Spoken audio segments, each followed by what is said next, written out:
everyone. Welcome to Special Angel Art Dolls. I'm Nicole. This is another episode of Dolling It Blind. That is a loose series of videos about how I navigate the world as a blind doll collector. You can find more if you are interested in a playlist called Dolling It Blind on my channel. Today, we are going to talk about vulnerability of blind doll collectors and trust, and how that affects how I do things. And to illustrate that, I'm going to tell you a little story.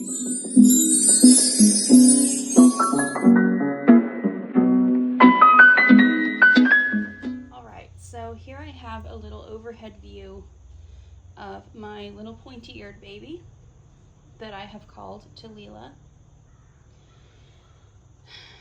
And long story short, yesterday I found out that my baby Vulcan is not in fact a baby Vulcan. She was not made as a baby Vulcan. I have had her for 9 years. She went for a total makeover about 1.5 years ago, and I got her back over 1 year ago. In fact, no, she went for a total makeover closer to 2 years ago, and I got her back about 14 months ago. So, for 14 months, I have not known that she was redone as more of a humanoid than a Vulcan. So, I don't often have sighted people look at my babies in person. That's just not an opportunity that I have very often. And, my family have seen her, but they really don't know, like, for an alternative baby, they wouldn't know what they were looking at. So, yesterday, I was taking some pictures of her, and I sent them to a good friend that I really trust. And she had never noticed this in pictures before either, to be completely fair. Like, this isn't anyone's fault except the artist, and to a degree mine, for not having someone help me, basically. So I sent pictures to a friend, and I was experimenting with clothing options, and I was asking her what she thought, because I've been having some complicated feelings about this doll.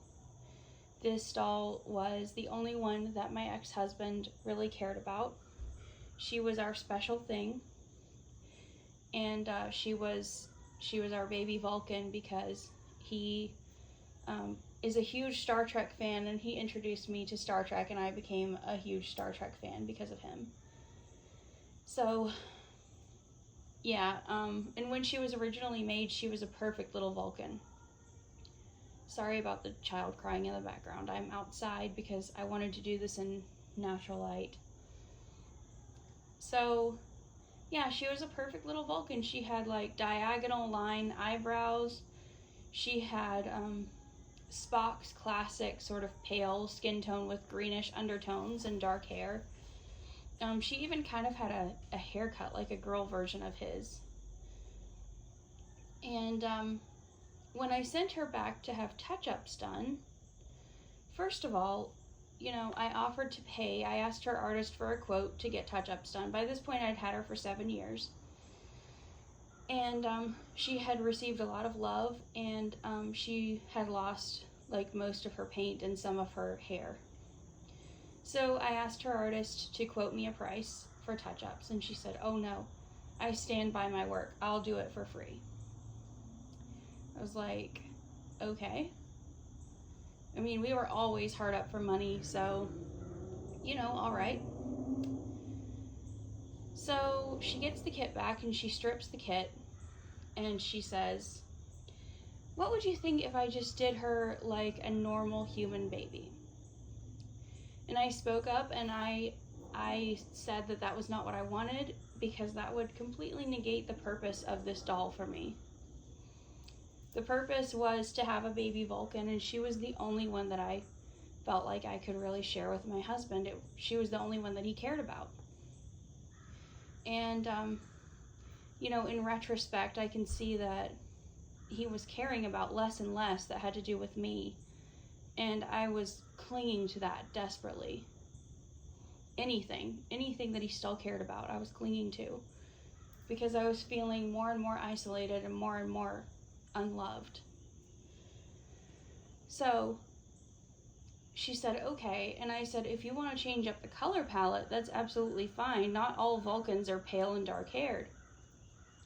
And I found some pictures of other Vulcans, such as Tuvok from Voyager, who is dark skinned. T'Pring, Spock's bondmate. If you know Star Trek, she was his bondmate that went terribly wrong. But anyway, she had like a beautiful olive skin tone. And T'Pring ended up being the one that really inspired Talila's artist. And she said, oh, I'll make her look like this. And I said, okay, that's great. She's gorgeous. You know. So that was it. That was the last that we talked about it. So I sent these pictures to my friend yesterday, and she said, you know, since you're having these complicated feelings about this doll, you could try her as a different species, like an elf or a halfling. And I said, yeah, but I don't know if that would really work with the eyebrows. And she said, she zoomed in a little bit on the pictures, and she said, those eyebrows look human. And I was like, what? And so a couple minutes later, my brother came in to talk to me for a minute, and I said, I was holding the doll, and he said, oh, that one doesn't look scary. He doesn't really care for the dolls, especially open-eyed ones, which is fine. We kind of make it a joke, and like it doesn't bother me that he feels that way. But he said, she doesn't look scary. She looks like an elf. And I said, okay, do me a favor and trace my finger over this baby's eyebrows. And he traced a perfect human eyebrow with a little quirked corner. So I probably won't hit her eyebrow right on, but whoop, like that. And that is not a Vulcan eyebrow, that's a slightly lifted human eyebrow. She also has very pink blushing and very pink undertones. I knew about the blushing on her cheeks, and so while I didn't want that, I said, okay, well, you know, she can be half human, and that can be pigmentation that she gets from her human side. That's fine. And I came up with like a whole headcanon about that, like a whole story of how this baby like even happened. I did not know that her lips were as red as they are. Her eyebrows do look more slanted from the side, I will say that. Yeah, there we go. And they are very dark. Her hair is very dark. But she has all this pink. Her cheeks are very pink. Her lips are very pink. Her hands are pretty pink. And I would assume her elbows and knees as well, and certainly her little feet have some pink. So this is not a Vulcan baby. This is like a humanoid looking baby with pointy ears. And I'm glad to finally know that. And I'm not, you know, I'm not upset with my friend or my brother at all. In fact, I'm grateful that someone finally told me, and that I finally asked, I guess. But her artist deceived me deliberately. And this is something that blind collectors in particular are very much at risk of. I've had this happen a handful of other times, usually with total strangers that I trusted to tell the truth, and a couple of times with people that I thought of as friends, that I also doubly trusted to tell the truth. This artist and I had been friends for almost 10 years. And she did this. Now, to be fair, she didn't specifically target me for it because I'm blind. She did it a couple of times to my same-sighted friend that I showed the pictures to. And there's substantial proof of that. And if she hadn't already decided on her own to take a break from reborning, that proof would be everywhere right now. I would make sure of it. Because I'm really angry and so hurt. And it's not even really over the doll. It's that this is another piece of pain and loss coming on the heels of so much other pain and loss. And it just feels like one more thing has been ripped away with no warning. But that isn't the point of this.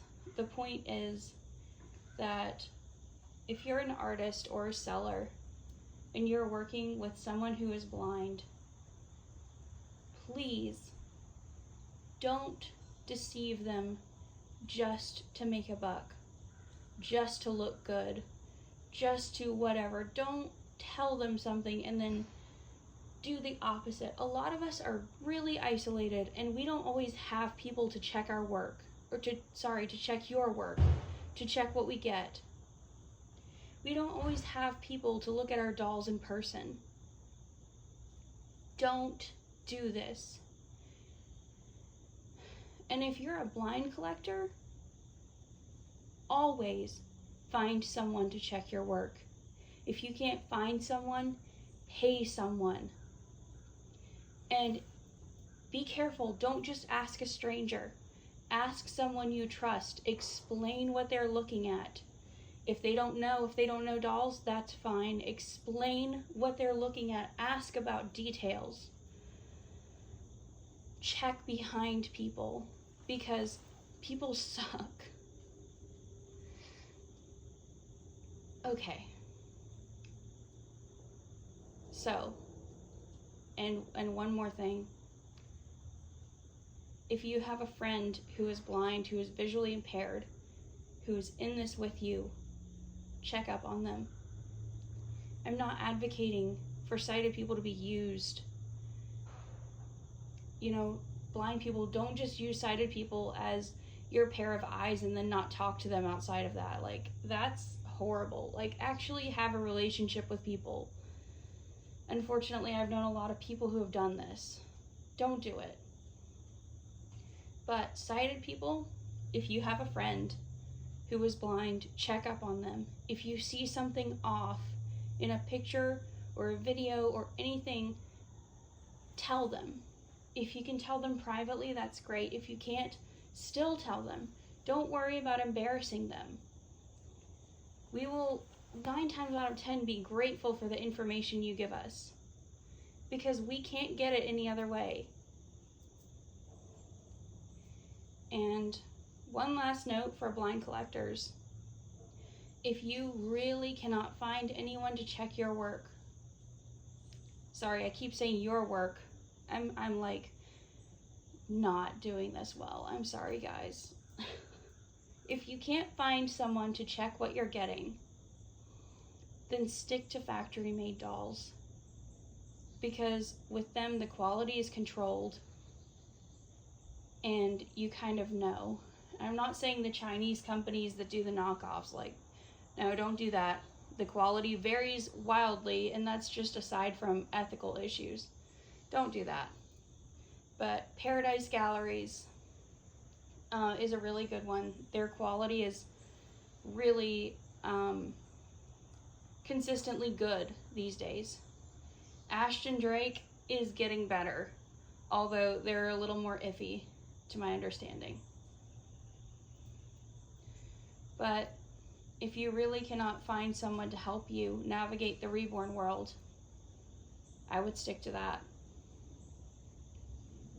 From now on, when I have a custom, I will never accept the offer of a free touch-up ever again.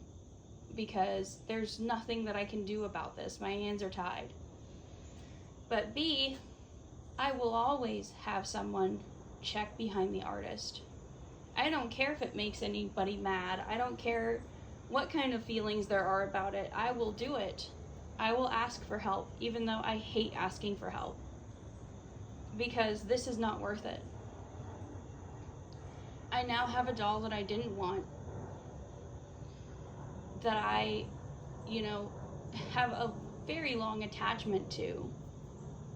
And I feel like, the emotional rug was ripped out from under me, because the feelings that I had for this doll are so tied up with like all the emotional baggage having to do with my marriage and all this stuff. And it's a terrible situation to be in.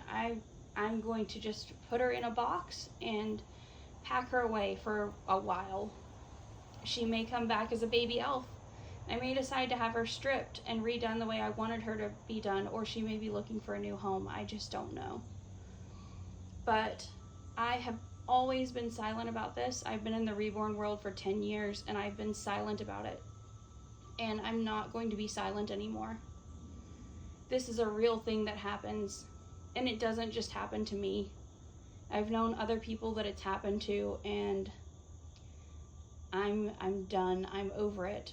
I'm finished staying silent and hoping it goes away, because it will not. So, thank you all for watching and listening. And I do apologize for the subject matter of this video and for its negative overtone. But that's life sometimes. It's not all happy. And sometimes the not happy things are important too. So, thank you all for being here and for supporting me. And P.S. Let's not use the comment section to be horrible, okay? Supportive is great, and I know that some of you will be very supportive, and I appreciate that. But let's not be horrible, all right? So, there's a fine line. Let's walk it. Thanks, everybody. I'll see you next time with a happier video. Take care, and God bless.